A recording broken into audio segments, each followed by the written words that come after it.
आइए इस वीडियो में हम ये जानेंगे कि फसलों पर नीम ऑयल का प्रभाव कितना होता है। इस नीम के तेल को प्राकृतिक रूप से उपलब्ध होने वाले नीम के बीजों, जिन्हें हम निम्बोली भी कहते हैं, से तैयार किया जाता है। अतः इसे ऑर्गेनिक अथवा बायोपेस्टिसाइड के रूप में भी मान्यता दी जाती है। इस नीम ऑयल को लगभग सभी तरह की फसलों में काम में लाया जा सकता है।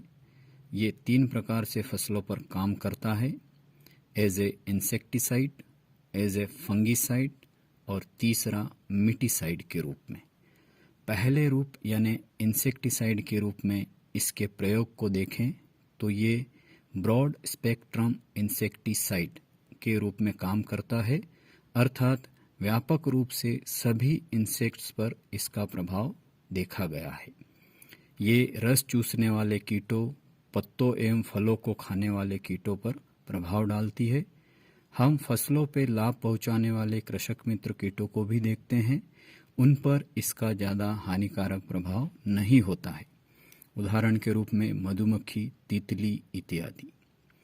इसकी तकनीकी अथवा टेक्निकल नाम को देखें तो इसे अज़ाडिरेक्टिन कहा जाता है। आगे हम देखेंगे कि कीटों पर ये किस रूप में काम करती है।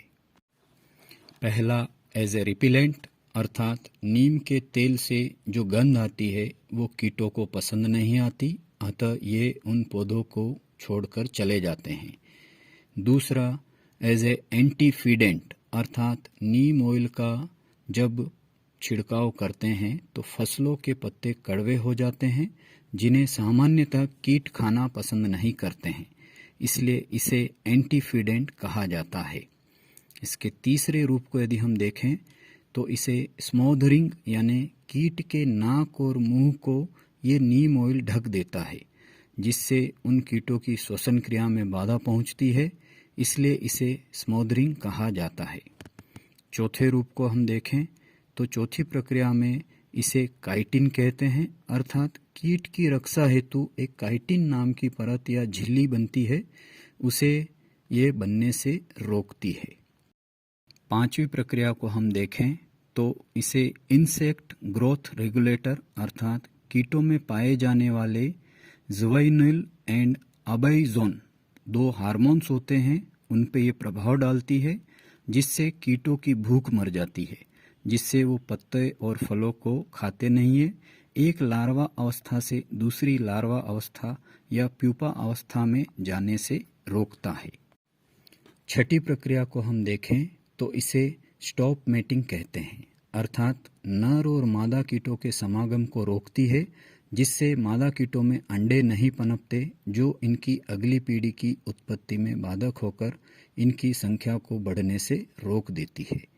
सातवीं प्रक्रिया को हम देखें तो इसे एंटी ओविपोजिशन, अर्थात मादा कीटों को अंडे देने से रोकना होता है। आठवीं प्रक्रिया को देखें तो इसे स्टेरिलिटी कहते हैं, अर्थात नर कीटों को नपुंसक बना देती है, जिससे भी इनकी संख्या नियंत्रित हो जाती है। नौवीं प्रक्रिया में यदि हम गौर करें तो इसे कॉन्टैक्ट पॉइजन अथवा स्टोमक पॉइजन, अर्थात इसके छिड़काव से कीट का शरीर इसके संपर्क में आता है या फसलों को खाते समय ये इसके पेट में जाने से कीटों पर इसका प्रभाव आता है। 10वीं प्रक्रिया को हम देखें तो इसे ओविसिडल एक्शन कहते हैं, अर्थात नीम ऑयल के स्प्रे से पहले फसलों पर कीटों द्वारा दिए गए अंडे को ये सड़ने एवं मारने की प्रक्रिया करती है, जिससे इनकी नई संख्या में वृद्धि को नियंत्रित किया जा सकता है। अभी बताई गई इन सभी प्रक्रियाओं में ये जो 10वीं प्रक्रिया होती है ये महत्वपूर्ण होती है। इसी वजह को ध्यान में रखकर ज़्यादातर किसान नीम ऑयल का प्रयोग करते हैं। यदि हम कीटों की उत्पत्ति एवं वृद्धि की दशाएं देखें तो ये 4 से 5 दशाओं में अभिवृद्धि करता है, लेकिन नीम ऑयल प्रारंभिक दशा के कीट को ही मार पाती है। दूसरी से 5वीं दशा के कीटों पर इसका ज़्यादा प्रभाव नहीं देखा गया है, क्योंकि नीम ऑयल में अंडे को सड़ने एवं मारने के रूप में प्रभावी पाया गया है। अतः विशेषज्ञों का मत है कि नीम ऑयल को अन्य कीटनाशकों के साथ प्रयोग में लाने से कीटनाशक कीटों पर प्रभावी होती है और ये नीम ऑयल उनके अंडों पर प्रभावी होती है। नीम ऑयल को मनुष्यों के आयुर्वेदिक औषधि के रूप में मान्यता है। जैसा कि हम सभी जानते हैं, आयुर्वेद में प्रभाव तुरंत न दिखकर धीरे धीरे आता है। चूंकि वीडियो में जैसा कि हमने पूर्व में नीम ऑयल के प्रभाव को जाना है, जिसमें निष्कर्ष रूप में हम देखें तो नीम ऑयल का मुख्य कार्य अंडों के निर्माण में बाधा डालकर कीटों की नई संख्या में वृद्धि को रोकना है। अतः चाहे ये दूसरे से 5वीं अवस्था के कीटों पर उतना प्रभाव ना डाले, लेकिन उनकी नई संख्या की वृद्धि में नियंत्रण करती है। अतः इस रूप में ये किसानों के लिए कीट नियंत्रण की प्रक्रिया में काफी सहायक सिद्ध हुई है। इसका छिड़काव सामान्यतः शाम के समय करना चाहिए। अत्यधिक तेज धूप या बारिश में इसके छिड़काव से बचना चाहिए। सामान्य रूप से 1 से 2 वर्षों तक इसकी वैलिडिटी मानी गई है। भिन्न भिन्न कंपनियों की वैलिडिटी में एक्सपायरी पीरियड में कुछ भिन्नता हो सकती है। अभी तक हमने इंसेक्टिसाइड के रूप में इसका उपयोग एवं प्रभाव जाना। अभी हम इसके फंगिसाइडल एक्शन के बारे में जानते हैं। फंगस के आने से पहले इसका छिड़काव प्रभावी होता है। फंगस आने के बाद केवल नीम ऑयल का स्प्रे उतना प्रभावी नहीं पाया गया है। अतः विशेषज्ञों की सिफारिश के अनुसार इसे अन्य दवाई के साथ में मिलाकर स्प्रे करना चाहिए। तीसरा, मीटिसाइड पे इसका प्रभाव भी सेम फंगिसाइडल एक्शन की तरह ही होता है। अब हम इसकी मार्केट में उपलब्ध फॉर्मुलेशंस को देखेंगे।